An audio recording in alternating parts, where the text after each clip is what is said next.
Baik, Bapak Ibu sekalian, kita masuk pada materi baru tentang pembibitan vegetatif.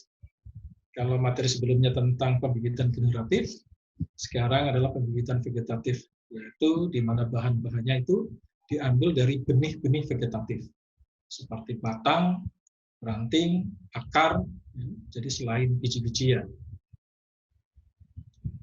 Nah, pembibitan vegetatif ini ternyata menempatkan posisi tersendiri, posisi yang cukup bergengsi, kalau boleh saya sebut. Karena berbagai pembibitan tanaman, baik tanaman buah-buahan, tanaman kayu-kayuan, bunga-bungaan, ini terkait dengan teknik pembibitan vegetatif. Oleh karena itu, jika kita atau Bapak Ibu, terutama Ibu-Ibu ini ya, yang menyukai tanaman-tanaman bunga-bungaan, buah-buahan, ini bisa menguasai teknik pembibitan ini, cukup bagus kalau terus kita gali, terus kita lakukan pengembangan-pengembangan ya, di lapangan. Nah, seperti saya sampaikan di sini, kalau kita lihat di gambar, ini ada tempat namanya Duren Warso.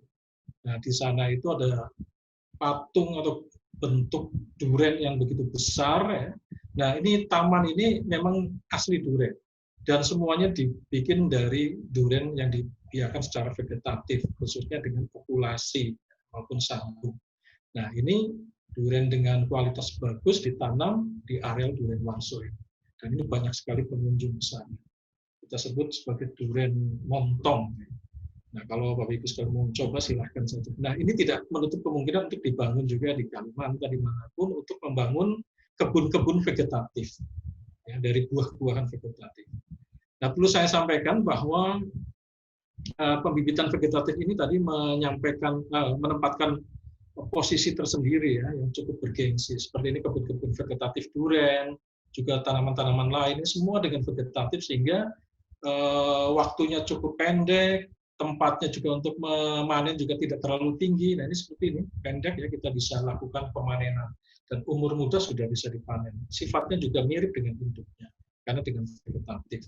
Nah, ini beberapa keunggulan vegetatif tentunya, dari terlepas dari beberapa kekurangan yang lainnya. Nah, di kebun ini, durian bisa dipanen setiap saat. Nah, ini karena faktor lingkungannya mendukung.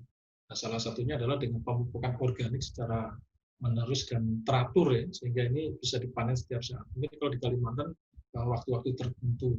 Nah, ini kalau kita lihat seperti saya sampaikan tadi ya, ini bisa pembibitan vegetatif bisa digunakan untuk buah-buahan, apakah itu jambu, bunga, duren. Nah, ini seperti ini ya, bisa kita lakukan penanaman di pot. Ini dengan vegetatif, hasil sambung misalnya, dia sudah bisa berbuah.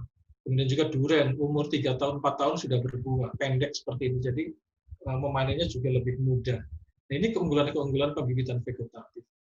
Nah, kemudian sekarang yang lagi ngetren setelah masa COVID ini, orang-orang banyak di rumah, ya, ibu-ibu banyak di rumah, bapak-bapak banyak di rumah, mengembangkan pembibitan vegetatif dari tanaman-tanaman bunga. Ya, ada janda bolong segala macam.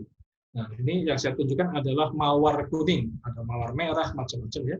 Ini dilakukan pembibitan dengan cara vegetatif juga. Dan ini bernilai ekonomi tinggi. Pembibitan vegetatif yang dilakukan ini sederhana, yaitu dengan stek. Nah, ini nanti akan kita pelajari bersama teknik stek beberapa tanaman-tanaman, baik itu tanaman kehutanan, kayu-kayuan, maupun tanaman perkebunan, maupun bunga-bungaan tanaman pertanian dengan teknik stek misalnya. Nah, kita masuk ke materi tentang stek. Stek itu apa?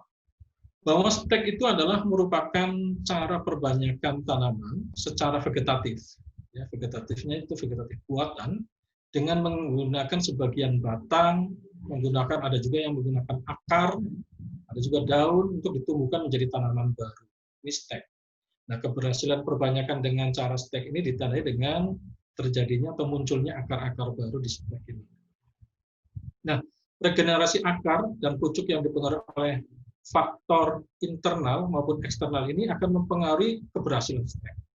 Nah, faktor-faktor yang mempengaruhi keberhasilan stek ini dari faktor internal, ini misalnya adalah yang paling menonjol hormon. Hormon yang ada di dalam bahan stek itu sendiri. Meskipun nanti juga di dalam aplikasinya kita bisa menambahkan hormon-hormon atau zat pengatur tubuh dari luar. Kemudian faktor lingkungan luar di dalam penyetekan. Ini yang berpengaruh, yang perlu kita perhatikan adalah suhu. Kemudian media untuk stek. Kemudian kelembaban cahaya dan kebutuhan air. Ada beberapa persyaratan untuk melakukan pembibitan stek. Ini yang penting, ya, yang penting perlu kita pegang. Yang pertama, stek itu ruang perakaran itu harus memiliki kelembaban yang tinggi, ya, bisa lebih dari 90%.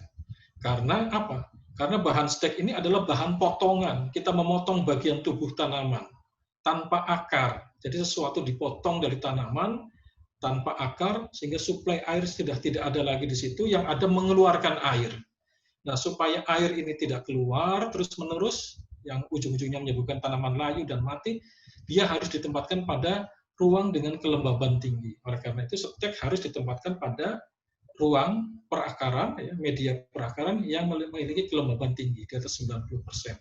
Nah, salah satunya caranya adalah dengan cara menyungkup ruang perakaran stek itu. Kemudian juga di dalam pembibitan stek ini memerlukan cahaya yang cukup. Artinya ruangan ini jangan gelap, tapi perlu cahaya yang cukup. Terlalu terang juga kurang bagus karena akan panas, ya, panasan. Kemudian suhu juga tidak terlalu tinggi, karena bisa menyebabkan busuk. Nah, karena itu suhu di bawah ruangan yang memang tidak terlalu panas.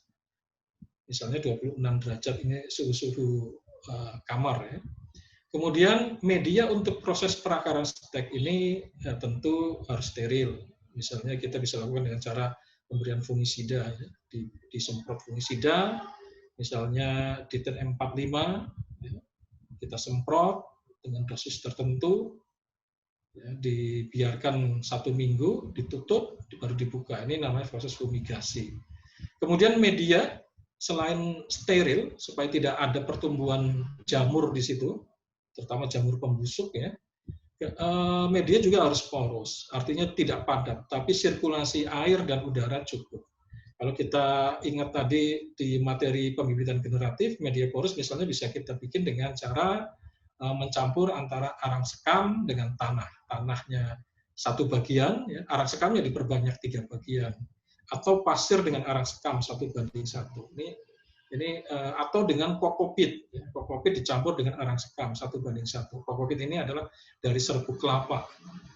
Nah, ini medianya harus porus, bisa dilakukan dengan media tadi. Atau media pasir murni juga bisa. Untuk stek ini bisa dengan pasir murni, tapi pasir yang halus tentunya. Sudah dipisahkan dari batu-batuan yang kasar, karena batu-batuan itu bisa merusak perakaran stek yang tumbuhan. Jadi harus paling tidak sedalam 10 cm. Ya. Jadi media porus bisa kita menggunakan pasir murni, bisa menggunakan campuran antara arang sekam, ya, arang sekam dengan pasir, atau arang sekam dengan kokopit 1:1, atau tanah dengan arang sekam. Tanahnya cukup 1 bagian, kemudian arang sekamnya diperbanyak 3 bagian. Nah, setelah kita mengetahui persyaratan media perakaran stek, maka alat-alat yang dibutuhkan untuk perakaran stek itu salah satunya adalah bak perakaran. Bak perakaran ini bisa dibuat dari papan, ya, dari gambar ini, misalnya dengan ukuran 5 meter kali 1 meter lebarnya, tingginya 60 cm, atau kira-kira 3 papan ukuran 20, ya. Ini bisa digunakan seperti ini. Papan, kemudian bagian bawahnya ada papan, kemudian bagian atasnya ditutup dengan plastik buram seperti ini, plastik buram. Dan pada papan ini kita isi media. Paling bawah kita isi batu-batuan yang agak besar, jadi setebal kira-kira 10 cm, ya. Kemudian di atasnya kita berikan pasir murni, ya. Pasir halus yang sudah dihaluskan dengan ketinggian sekitar 20 cm. Jadi pasir, baru bagian bawahnya batu-batuan. Sehingga ketika nanti ada penyiraman air akan merembes ke bawah, keluar. Di sini ada lubang-lubang untuk keluar rembesan air. Dan jangan lupa ada tutup yang menggunakan plastik buram tutupnya. Jadi ditutup untuk media perakaran ini. Nah, bak perakaran itu dapat dibuat dari papan kayu seperti ini, ya, seperti gambar ini. Kemudian juga bisa menggunakan tembok, ya, papan tembok, atau menggunakan wadah plastik bening, ya, model Kofco nanti saya tunjukkan. Kemudian bak perakaran stek ini bersih media, ya, bisa pasir dan seterusnya, tadi sudah saya jelaskan tentang bak perakaran stek. Ya. Nah, ini model-modelnya macam-macam. Ini bak perakaran bisa dibikin seperti ini, bak perakaran stek ya. Modelnya seperti ini papan, kemudian ini papan dengan ukuran-ukuran silahkan ya. Ini kira-kira ketinggian 60 atau 70 cm, kemudian lebar 1 meter, panjang 4 sampai 5 meter. Nah, bagian atasnya jangan lupa ditutup dengan plastik buram seperti ini. Nah, ini tutup-tutupnya dengan plastik buram. Dan bagian dalamnya nanti semua dilapisi dengan plastik, ya, bisa dengan plastik buram. Sehingga semuanya terlapisi plastik bagian pinggir-pinggirnya papan maupun bagian atas.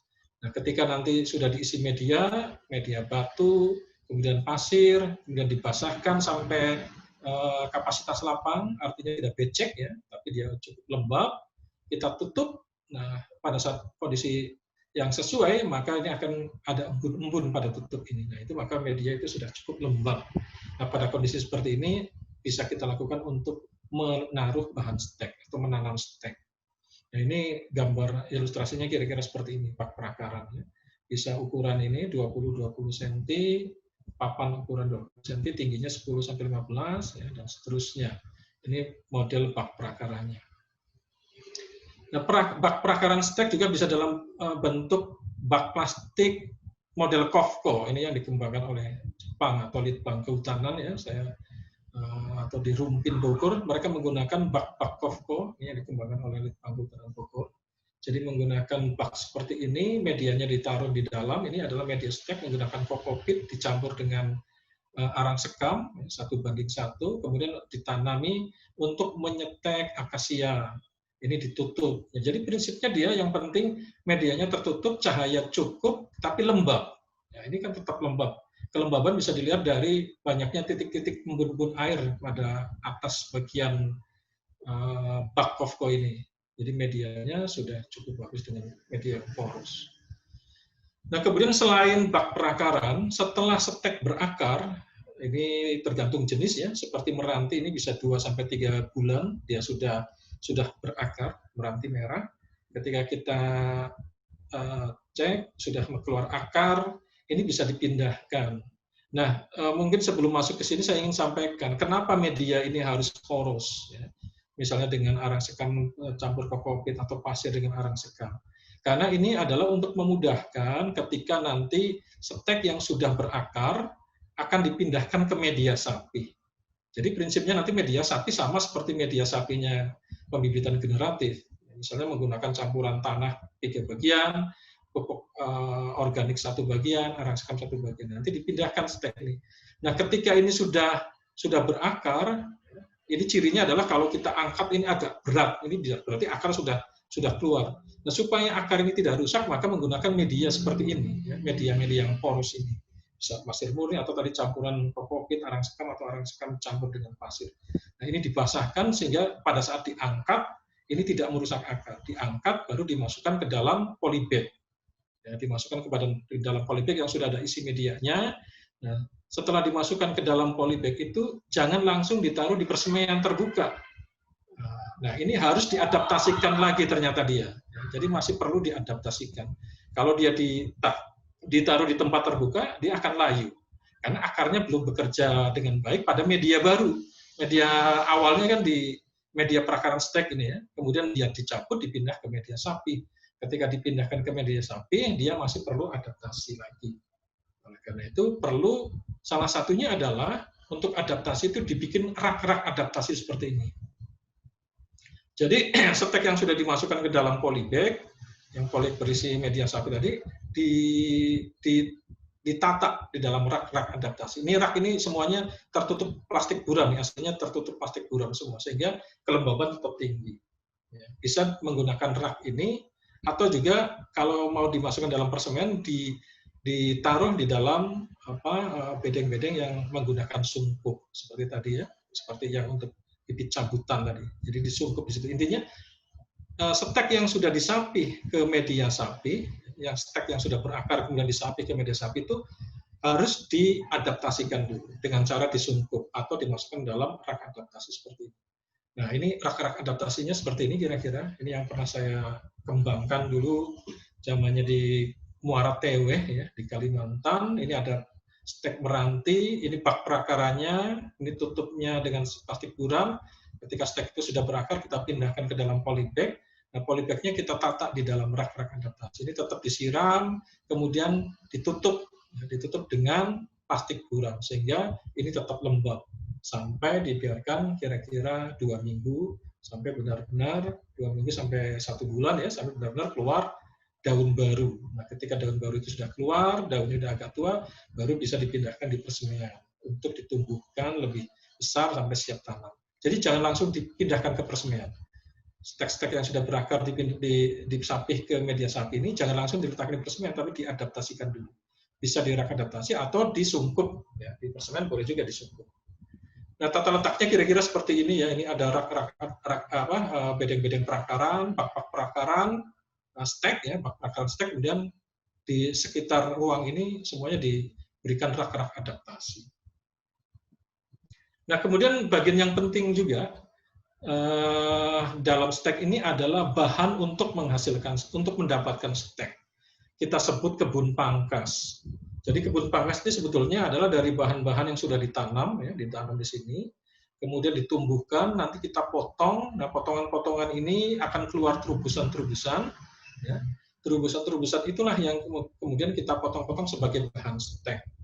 Jadi ini ada kebun pangkas. Nah, kebun pangkas yang baik dan benar adalah kebun pangkas di mana bibit-bibit yang ditanam atau bahan-bahan yang ditanam ini diperoleh dari pohon-pohon induk. Ya, pohon-pohon yang berkualitas. Karena ini nanti akan kita stek dari sini, bahan stek akan diambil dari sini.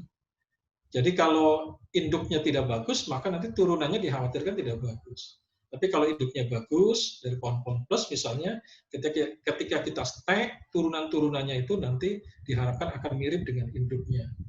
Inilah keunggulan dari stek. Ya. Teknik stek ini keunggulannya adalah dia bisa dilakukan perbanyakan pembibitan dengan jumlah yang besar. Dibanding kalau kita cangkok atau teknik-teknik yang lain. Stek ini bisa lebih besar. Walaupun seperti sambung atau tempel, ya ini juga bisa cukup banyak, tapi cukup banyak juga memerlukan entres, menghabiskan banyak bagian tanaman. Kalau stek ini cukup dari kebun pangkas yang terhampar luas, kita bisa ambil bahan stek dari satu tanaman ini bisa keluar banyak trubus, ya, bisa 3-4 trubus, ini kita potong, kemudian kita lakukan penyetekan, ditanam jadi bibit baru. Nah, ketika kita akan melakukan stek, maka perlu melakukan pengambilan bahan stek. Bahan stek seperti apa yang perlu kita ambil?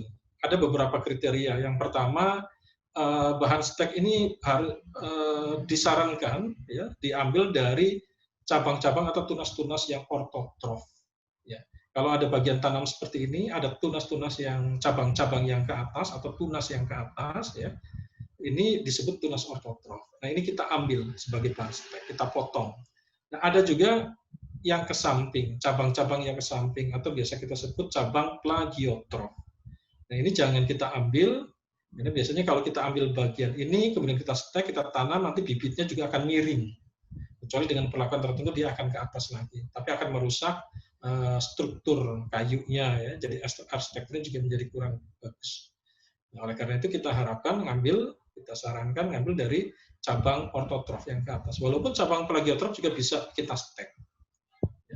Jadi kalau kita lihat ini dari gambar, ini misalnya dari gambar Sorea, ya. Ini banyak sekali tunas-tunas ortotrof ini. Nah, ini tunas-tunas ortotrof yang ke atas. Inilah nanti yang setelah cukup waktunya, kondisinya cukup, misalnya sudah batangnya sudah berwarna coklat kehijauan, ya, tidak keras, tidak terlalu tua, tidak terlalu muda, ini bisa kita ambil. Nah, seperti ini ya, tidak terlalu tua, tidak terlalu muda.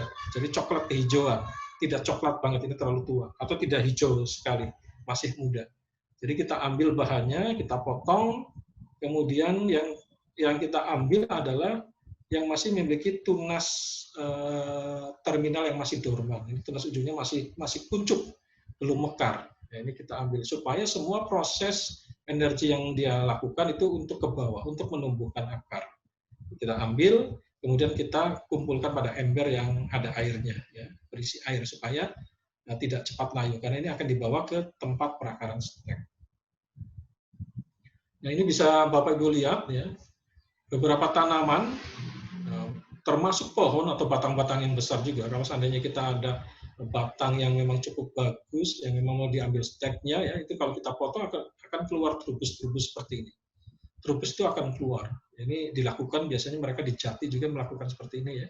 Jati-jati yang sudah atau jabon atau gemelina, ini bisa kita potong, akan keluar trubus. Nah, trubus ini nanti ketika sudah cukup waktunya, kondisi batangnya tidak terlalu tua, tidak terlalu muda, ini bisa kita ambil sebagai bahan stek seperti ini, ya. Ini trubus-trubus yang keluar nanti akan bisa kita gunakan untuk stek. Cara penyetekan tadi sudah saya sampaikan sekilas, jadi pilihlah cabang yang ortotrof, memiliki tunas yang masih kuncup, ya. Tunasnya tidak sedang tumbuh, karena ini bisa menyebabkan mudah layu. Kemudian bahan stek ini tidak terlalu tua atau tidak terlalu muda. Ini ditunjukkan warna kulitnya coklat kehijauan, ya. Hijau kecoklatan atau coklat kehijauan. Kemudian minimal memiliki 3 ruas. Ini terutama untuk stek pohon-pohonan, ya, dari tanaman-tanaman pohon. Karena ada juga stek yang kita menggunakan nanti cukup 1 ruas. Kemudian hindari bahan stek yang memiliki daun masih muda. Nah, ini seperti gambar tadi ini, ya. Ini plagiotrop, ini ada yang ortotropnya, ini tunas-tunas baru yang nanti akan muncul sebagai cabang tunas ortotrof yang berpotensi sebagai bahan stek. Kemudian setelah bahan-bahan itu sudah tersedia, bahan stek tersedia, yang perlu kita siapkan adalah media perakaran stek. Tadi sudah disampaikan di awal, ya. Media perakaran stek ini harus memiliki media dengan kelembaban tinggi, suhunya rendah, ya, antara 24 sampai 26, intensitas cahaya yang cukup, kemudian bersifat porus. Nah, ini bisa juga kita menggunakan bak kecambah seperti ini, ya. Jadi untuk media perakaran bisa menggunakan bak kayu, bak kova, atau bak kecambah. Media perakaran bisa pasir murni, campuran arang sekam 3:1, arang sekam dengan tanah 3:1. Nah, pelaksanaan penyetekan bagaimana caranya? Yang pertama, bahan itu yang sudah dipotong, ya, dipotong minimal pada ruas ketiga dari pucuk. Pemotongan bahan stek dilakukan itu sedikit di bawah ruas secara mendatar. Jadi di batas-batas ruas ini, nah ini kalau saya lihatnya di sini, ya, ini bisa kita potong persis di batas ruas, ya. Jadi dengan harapan dia lebih dekat kepada pusat hormon-hormon endogen, hormon internal. Dengan posisi mendatar, ada juga yang posisi miring. Jadi posisinya di situ, di dekat batas ruas, kemudian daun-daun yang ada dipotong, disisakan setengah atau sepertiga bagian dari masing-masing daun, kemudian batang bawah stek yang telah dipotong selanjutnya dioles, ya. Batang bagian bawahnya itu dioles supaya tidak terserang penyakit, ini bisa juga seperti itu. Kemudian bahan stek ini batang bawah stek yang telah dipotong selanjutnya dioles dengan hormon perangsang, ya. Jadi batang bawah tadi yang sudah dipotong, bahan-bahan stek yang sudah dipotong, bagian bawahnya itu diolesi dengan hormon perangsang. Dan hormon perangsang ini macam-macam, ada root one, macam-macam, ya, mereknya. Kita bisa tanya di toko pertanian. Namun demikian juga sebetulnya kita tidak usah sulit-sulit mencari hormon perangsang, ya. Di sekitar kita banyak bumbu-bumbu atau di dapur kita, ya, itu seperti bawang merah. Bawang merah ini banyak mengandung hormon auksin, jadi Bapak Ibu sekalian tidak perlu sulit-sulit mencari hormon perangsang di toko pertanian, cukup kita ambil bawang di dapur, kira-kira sebanyak 10 siung, kemudian kita campurkan dengan air 1 liter, kita blender, nah hasil blenderannya itu kita saring. Nah, hasil saringan itu merupakan ekstrak dari campuran antara bawang dengan air. Nah, itu mengandung hormon sebagai hormon perangsang. Bisa kita gunakan sebagai hormon perangsang akar. Nah, kemudian bahan stek tadi saya lanjutkan, bahan stek yang sudah dioles hormon, ya, bisa atau direndam hormon kalau menggunakan bawang, ya, larutan bawang tadi, atau diolesi hormon perangsang, root misalnya, ini kita balik sebentar, ya, di mana diletakkan terbalik, ya, ini dibiarkan sekitar 5 menit.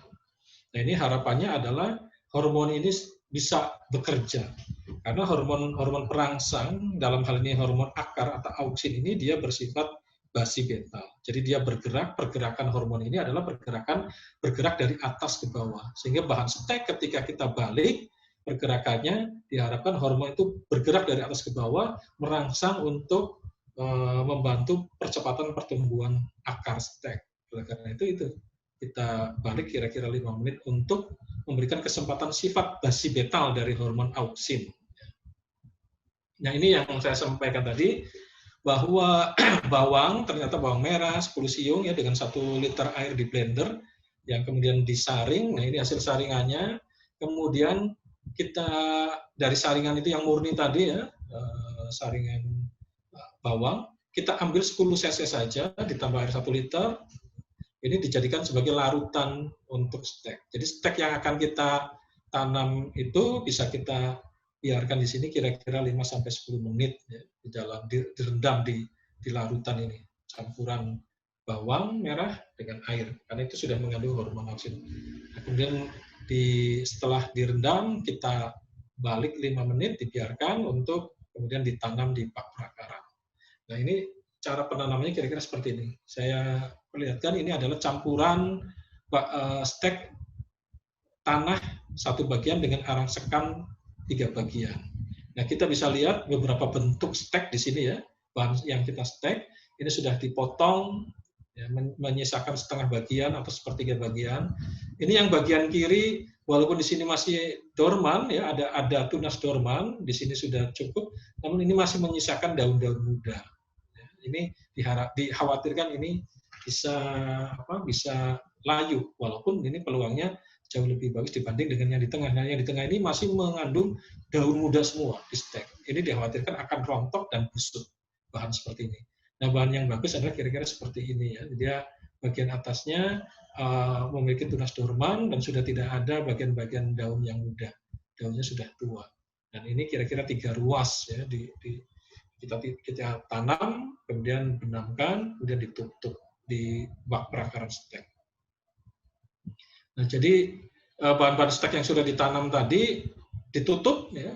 Kalau dalam bentuk bak perakaran dari kayu seperti ini, papan kayu ditutup bagian atasnya, atau kofko seperti ini ditutup dan dibiarkan selama 2-3 bulan tergantung dari jenis tanamannya. Dibiarkan terus, kita amati, kalau dia terus masih hijau berarti bahan yang kita tanam itu sudah sesuai, media kondisi lingkungan yang kita tanam juga untuk penanaman stek juga sesuai. Ini biasanya ditunjukkan dengan masih hijaunya bahan-bahan stek. Nah, kalau masih hijau seperti ini, kita tinggal menunggu waktu, melihat kemungkinan adanya keluar daun baru, atau dalam sekitar 2 atau 3 bulan pertama, di umur kedua bulan kita bisa cek, diangkat, dicabut, tapi tidak dicabut ya, pelan-pelan. Kalau sudah terasa berat berarti akar sudah muncul di situ, apalagi kalau ini sudah muncul daun-daun baru. Nah, kalau nampak rontok kemudian busuk, ini berarti persyaratan-persyaratan tadi ya, persyaratan lingkungan, kemudian bahan stek ini ada yang tidak terpenuhi. Mungkin ada yang daun muda, mungkin terlalu panas, mungkin lembabnya kurang lembab, banyak terbuka, sehingga ini menyebabkan kegagalan stek. Nah, ini juga bisa kita lakukan pada tanaman-tanaman bunga-bungaan yang banyak dikembangkan oleh ibu-ibu ya. Nah, ada beberapa jenis tanaman yang memang proses transpirasinya atau penguapannya itu rendah, sehingga ketika kita stek, kita tanam di ruang terbuka tidak masalah. Ya, dia tetap masih bisa segar karena memang proses penguapannya rendah. Seperti misalnya singkong gitu ya, kita tanam batangnya nggak masalah, masih bisa tumbuh. Sungkai juga demikian. Jadi ada tanaman-tanaman tertentu yang karena proses pengeluaran airnya, mengeluarkan air dari batang tubuhnya itu rendah, dia bisa kita stek tanpa disungkup, tanpa ditutup. Ya. Namun sebagian besar perlu ditutup. Nah, kalau kita menggunakan bak kecambah yang kecil, maka perakaran stek, proses penyetekan bisa bentuknya seperti ini. Kita bikin sungkup-sungkup seperti ini. Kita tambahkan dengan bambu yang dilengkung, ditutup plastik buram ya, sehingga ini kondisinya tetap lembab. Ini bisa ibu-ibu atau bapak sekalian lihat ya. Ini masih ini menunjukkan banyak embun-embun air di sekitar plastik, ini menunjukkan bahwa kelembapan ini tinggi. Nah, untuk penyiramnya kita tinggal menepuk-nepuk ini ya, menepuk plastik sehingga airnya akan turun untuk menjaga kelembapan media perakaran stek. Ini dibiarkan sampai stek keluar akar. Nah, ini dalam jumlah besar yang pernah saya lakukan, ini misalnya stek meranti ya. Ini dengan kondisi seperti ini tadi, kalau misalnya medianya sesuai, bahan steknya juga sesuai, kemudian lingkungannya juga lembab, ya, medianya juga sesuai, ini persentase berakar steknya bisa cukup tinggi, bisa 80-90% berakar. Ya, sisanya tidak berakar. Jadi keberhasilan stek bisa dilihat dari bahannya, ya, harus tadi dilihat dari bahan yang tidak terlalu tua, tidak terlalu muda. Kemudian tidak ada daun muda, kemudian pada ruangan yang cukup lembab, dan medianya juga steril. Nah, ini medianya sebelum ditanam stek sudah kita lakukan penyemprotan dulu dengan fungisida ya, untuk menghindari keluarnya jamur-jamur dekomposer, karena ada juga jamur-jamur pembusuk yang mungkin muncul pada kondisi lembab. Nah, karena itu kita sterilkan dulu. Nah, setelah umur 2-3 bulan, tergantung dari jenis tanaman, maka stek akan keluar, ya, keluar akar. Oleh karena itu, perlu dilakukan penyapian stek. Sebenarnya penyapian stek prosesnya mirip dengan penyapian pembibitan generatif. Tidak beda. Cuma bedanya ini dari bahan stek yang sudah berakar. Kalau yang generatif, biji yang sudah tumbuh dan berakar. Jadi prosesnya mirip, sama. Siapkan media sapi, basahkan media sapi, ya, hingga jenuh, buat lubang, dan seterusnya. Ini kemudian dipindahkan, seperti yang saya sampaikan tadi, setelah dimasukkan ke dalam media sapi, maka stek ini harus disungkup dulu, supaya tidak layu. Dibiarkan selama 2 minggu kira-kira. Ya. Bisa di dalam rak, tadi rak-rak adaptasi, atau disungkup di bedeng-bedeng persemenan.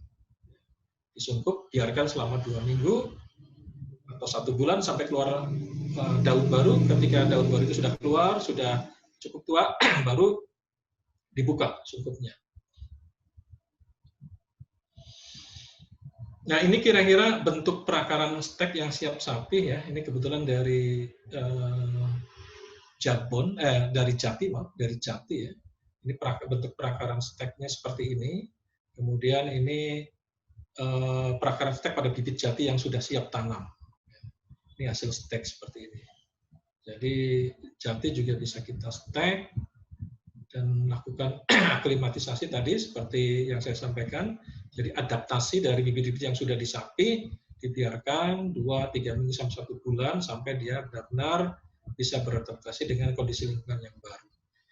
Atau selain menggunakan rak adaptasi tadi, bibit-bibit stek yang sudah ditanam, nah ini kebetulan dari bibit cabutan ya, kalau cabutan ataupun stek, tadi stek-stek ini bisa dipindah ke sini ke media polybag media sapi, ditanam di sini, kemudian disumpuk, dibiarkan sekitar 2 minggu sampai 1 bulan. Ya, ini sampai dia beradaptasi, kemudian baru dibuka sungkupnya. Ketika sungkup dibuka, nah tinggal dibiarkan stek itu tumbuh terus bibit sampai dia siap tanam. Nah, stek ini seperti saya sampaikan tadi, selain bisa dilakukan untuk pohon-pohonan bunga, tanaman perkebunan juga, yang sering dilakukan orang ini, saya ingin sampaikan ini ada stek lada. Stek lada satu ruas, ini pengalaman saja yang dilakukan oleh lembaga kami ya. Misalkan ini melakukan stek lada satu ruas, daun tunggal. Ini sama prinsipnya, yang pertama adalah menyiapkan media sapi, ya, media. Nah, kebetulan yang membedakan adalah di dalam stek lada satu ruas berdaun tunggal, ini sebetulnya prosesnya bisa sama seperti yang tadi. Kita stek, tanam, nanti dipindahkan ke media sapi, bisa seperti itu. Atau untuk stek lada ini bisa langsung pada media sapi.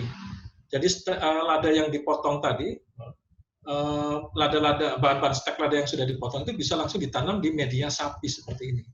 Misalnya media sapi ini adalah tanah, arang sekam, pupuk kandang, 3-1-1, ya. 3 bagian, 1 bagian, 1 bagian. Nah, bisa langsung ditanam di situ, kemudian disungkup. Jadi bisa ditanam langsung di media sapih tanpa melalui proses media perakaran stek. Ini untuk lada. Nah, bagaimana stek lada? Yang pertama adalah kita ambil bahan steknya. Sangat disarankan adalah lada dari sulur panjat. Ya, kalau di lada itu ada sulur-sulur yang ke atas, di mana setiap ruasnya itu ada kira-kira akar-akar yang nancap. Nah, inilah sulur panjat. Nah, disitulah bisa menghasilkan produksi. Jadi diambil kira-kira yang memiliki 5 ruas, misalnya kita potong.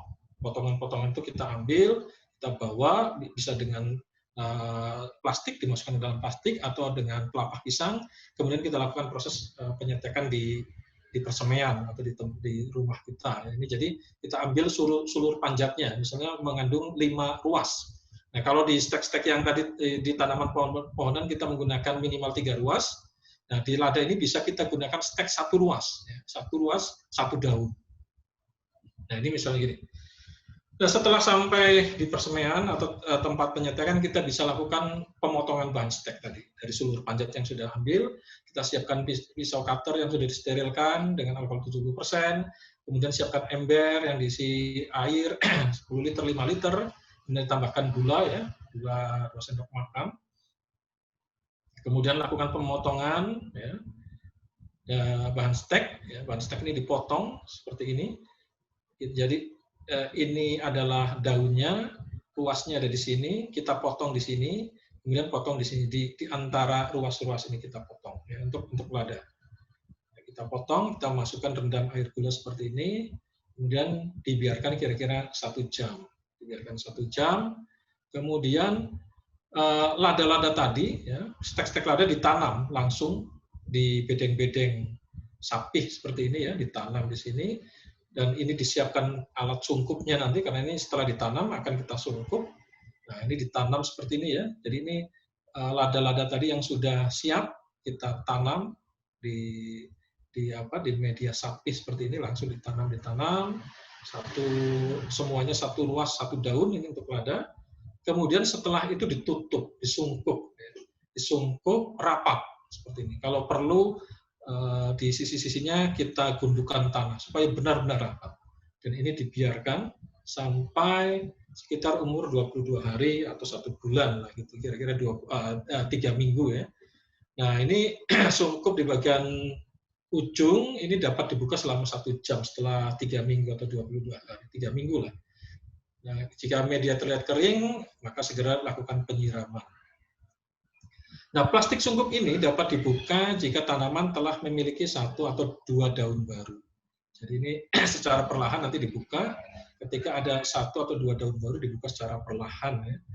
Nah, setelah bibit stek ini memiliki 3 daun, ya, ini jangan lupa nanti ditancapkan ajir kecil saja, karena dia akan perlu untuk supaya memastikan dia tegak ke atas, ya, dalam polybag. Jadi setelah ada 3 daun baru, ini kita berikan ajir dan diikat dengan tali rafia. Jadi yang di sini ini tadi setelah ada 1 atau 2 daun baru, secara perlahan, ya, kita buka, dibiarkan dulu. Nah, baru kemudian setelah dia menunjukkan pertumbuhan yang bagus, bisa kita buka secara total sungkupnya. Jadi secara perlahan, secara bertahap, mulai dari ujungnya dulu, dibiarkan 1-2 hari, kemudian nampak kita tutup lagi. Nah, dalam 1 minggu kalau dia masih segar, masih bagus, bisa kita buka total. Nah, nanti ketika dia sudah menunjukkan bibit stek lada, ya, ada 3 daun baru, kita berikan ajir, dan ini dibiarkan terus sampai memiliki 5-7 daun baru atau 7 ruas untuk siap ditanam di lapangan. Nah, ini sebagai gambaran bahwa bibit hasil stek, kebetulan yang saya gambarkan ini adalah stek pohon meranti, ya, Soraya leprosula atau meranti merah. Sistem perakarannya ternyata tidak bermasalah. Tahun 98 saya pernah jalan-jalan ke Sifor melihat bibit stek ditanam. Waktu itu baru setinggi kira-kira 40 cm, 30 cm. Nah, kemudian sampai saat ini, ya, ini sudah berapa tahun, dari 98 sampai tahun 2020, itu pohon-pohonnya masih berdiri tegak dan membesar. Jadi kekhawatiran sistem perakaran stek, ternyata dia bisa menghasilkan sistem perakaran yang mirip perakaran sistem akar tunggal. Jadi masih tetap kokoh. Ini perakaran stek. Ya betul, ini yang 5 tahun, umur 5 tahun yang kita gali. Kondisinya seperti ini, dan ini tetap berdiri kokoh. Nah, itu adalah tentang stek ya. Jadi kita akan banyak dengan stek nanti, karena ini banyak dilakukan pembibitan secara mudah dengan stek, memproduksi cukup banyak. Nah, kemudian saya sekilas ingin menjelaskan tentang beberapa pembibitan vegetatif lainnya ya. Nanti secara lengkap Bapak Ibu bisa baca di manual tentang pembibitan vegetatif ya. Nah, tapi intinya saya ingin sampaikan yang pertama adalah tentang pembibitan vegetatif cangkok, karena ini penting, ada kaitan dengan stek juga. Jadi sebetulnya terutama untuk pohon berkayu ya, yang berada di hutan-hutan, kalau kita menemukan pohon berkualitas baik, ketika kita ingin memperbanyak dengan vegetatif, maka langkah pertama itu sebetulnya dengan cangkok. Ketika cangkok sudah berhasil, kita tanam di kebun-kebun pangkas. Ya. Jadi kebun pangkas ini sebenarnya harusnya kebun-kebun cangkok. Bibit-bibit cangkok ini kita tanam di kebun pangkas, kemudian bagian atasnya, batangnya, bagian batang itu kita potong sehingga nanti akan keluar trubus-trubus. Nah, terubusan-terubusan itulah sebagai bahan stek. Tapi bahan stek ini diperoleh dari induk yang memang jelas-jelas bagus, hasil cangkok. Makanya ini Pak Cangkok itu penting juga untuk memastikan bahwa itu dia berasal dari pohon induk yang memang memiliki sifat bagus. Nah, cangkok ini saya sekilas saja ingin menyampaikan, sebenarnya ini mudah dan Bapak Ibu sekalian mungkin sudah pernah. Ya, prinsipnya adalah untuk mencangkok kita perlu mengambil batang di mana lebarnya sayatan ini kira-kira 1,5 kali dari diameter batangnya, dan pastikan bahwa ini sudah pernah berbuah. Kalau memang tujuannya buah ya, kita sayat kulit ini, dibiarkan kambiumnya, dan ada yang dikerik, ada juga bisa kita keringkan dengan tisu ya, dikering-keringkan dengan tisu dan dibiarkan semalam. Bisa dikerik tapi jangan terlalu dalam, karena ini bisa merusak, justru akan menyebabkan kering ya, nanti tidak keluar akar. Jadi harus hati-hati. Kemudian media ya, media untuk cangkok ini kita bisa menggunakan, ini banyak sekali sebenarnya. Bapak Ibu juga sering menggunakan jenis media-media berbagai macam. Namun ada media sederhana yang ringan ya, dan cukup bagus juga untuk cangkok. Ini misalnya dengan kokopit. Ini adalah dari serbuk kelapa ya. Jadi kokopit kita masukkan ke dalam kokopit yang sudah dibasahkan dulu dengan kondisi sudah tidak menetes air ya kalau kita genggam. Jadi kokopit kita siram air, tapi jangan sampai becek ya, sampai jenuh saja. Ketika kita peras sudah tidak keluar tetesan air. Nah, media yang sudah tidak keluar tetesan air itulah kemudian kita masukkan ke dalam plastik ya, plastik seperti ini. Plastik gula bisa ukuran 2 kilo atau 1 kilo tergantung dari batang yang akan kita gunakan. Kalau batangnya besar, tentu nanti medianya juga akan besar plastiknya. Nah, ini kita masukkan kokopit di sini, sudah kokopit lembab. Nah, nanti kita ikat seperti ini dan dibelah bagian tengahnya sehingga seperti ini ya, belahan. Dan jangan lupa pada bagian sini, bagian pangkal dari pangkal dari cangkok, kita berikan hormon perangsang akar, karena akar akan keluar dari sini. Bukan dari sini tengah, tapi akan keluar dari sini akar. Ya. Jadi ini penyayatan di bawah ruas. Kalau ini ada ruas, ini misalnya katakanlah bagian atasnya ke sana, maka ini kalau ini ada ruas di bagian bawah ruas ini. Bagian bawah ruas. Nah, seperti ini ada ruas, ini bagian bawah ruas, kita sayat ke sini. Nah, di sini kita berikan hormon perangsang akar. Bisa ROT1, bisa juga dengan bawang merah yang ditumbuk. Nah, bawang merah yang ditumbuk. Jadi tumbukan bawang merah yang halus ini bisa kita taruh di sini, karena ini mengandung auksin. Jadi media kokopit yang sudah kita belah, kita masukkan sini, kemudian kita rapatkan, ikat seperti ini dengan tali rafia, dan biarkan sampai akar keluar. Nah, ini pada cangkok seperti ini ya, ini menggunakan bawang. Sebenarnya bawang akan bagus kalau udah kita tumbuk halus dulu. Jadi ditaruh di sini. Jadi sebetulnya ini tidak semuanya, tapi bagian sini aja cukup untuk merangsang akar. Sebagai bawang merah sebagai perangsang akar. Nah, ini biasanya yang kita lakukan dulu bisa menggunakan campuran kompos, tanah ya. Ini media ini berat, cukup berat. Apalagi kalau dalam jumlah besar, apalagi kalau kita manjat pohon yang tinggi ya. Tapi kalau dengan menggunakan kokopit ini sangat ringan, kita bisa masukkan ke dalam ransel, dan banyak sekali bungkusan media cangkok dalam jumlah besar dalam rangsel, tapi ringan, tidak berat. Nah, beda dengan kalau kita manjat pohon tinggi mau mencangkok, jumlahnya banyak, ininya semua dengan kompos yang dicampur dengan tanah dengan cukup berat jadinya. Nah, ini bisa dengan roton F, ya dulu itu ada roton F. Ini kita taruh di sini ya, kita berikan perangsang di sini. Kalau tadi kita bisa ganti dengan tumbukan bawang merah, karena itu juga mengandung ZPT atau mengandung hormon auksin, perangsang akar. Nah, selain cangkok ada juga okulasi. Saya sekilas sampaikan, okulasi ini adalah penggunaan mata tunas ya. Ini jadi misalnya ini durian sudah cukup dikenal bagus sifatnya, kita ambil mata tunasnya, kemudian kita sayat seperti ini dengan mengikutkan bagian kayunya ya, disayat dengan mengikutkan bagian kayunya. Setelah tersayat ya, ini ada mata tunas, kita sayat dari atas ke bawah, menyetarakan bagian kayunya, kemudian bagian kayunya kita buang. Nah, kemudian batang bawahnya kita ambil kira-kira 2 jari dari bekas kotiledon. Ya, ini baru ke atas kita sayat. Jadi bukan di sini, tapi agak ke atas. Jadi ini ada bekas kotiledon di sini, kita hitung kira-kira 2 jari atau 3 cm. Nah, bagian ke atas sana lah yang kita sayat. Nah, ini kesayatnya dari atas ke bawah, kira-kira 3 cm. Nah, ini seperti ini penyayatannya, ada 2 atau 1 juga tidak apa-apa. Kemudian bagian mata tunas tadi yang sudah dihilangkan bagian kayunya, ini kita tempelkan. Nah, syaratnya bagian batang bawah dengan batang mata tunas ini memiliki ukuran diameter yang seragam atau mirip, sehingga ditempelkan pas plak seperti ini. Kemudian kita ikat dengan plastik yang elastis ya. Nah, bagian mata tunasnya kita biarkan, tidak usah kita ikat terus dan dibiarkan sampai dia menyatu. Nah, kalau sudah, kemudian kita patahkan bagian batang di atas ini, maksudnya adalah untuk perangsang ini. Jadi proses energi itu difokuskan ke bagian menyatunya antara mata tunas dengan batang bawah. Ini maksudnya dipatahkan seperti ini. Nah, ini adalah okulasi yang sudah, bibit okulasi yang sudah jadi. Kemudian ada juga sambung.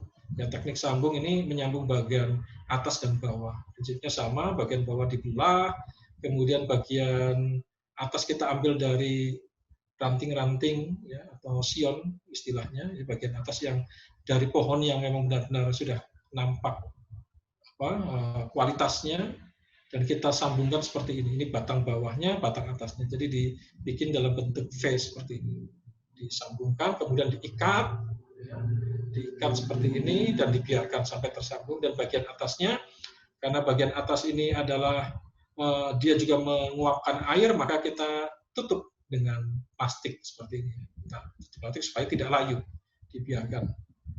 Nah, sambungnya bisa dari atas, juga bisa dari samping, seperti ini sama prinsipnya, cuma prosesnya dia dibelah menyamping. Tapi ini sama prosesnya. Ini bagian atasnya diambil dari pohon yang berkualitas, batang bawahnya mempunyai perakaran yang kuat. Kemudian sambung-sambing juga bisa dilakukan pada pohon, batang-batang pohon. Terutama ini dilakukan pada bibit kakao ya, misalnya kakao. Dan ini penyambungannya seperti ini. Ini dari bahan atas yang memang kualitasnya sudah nampak bagus, kelihatan bagus dari kakao bagus, disambungkan seperti ini, sambung samping seperti ini ya.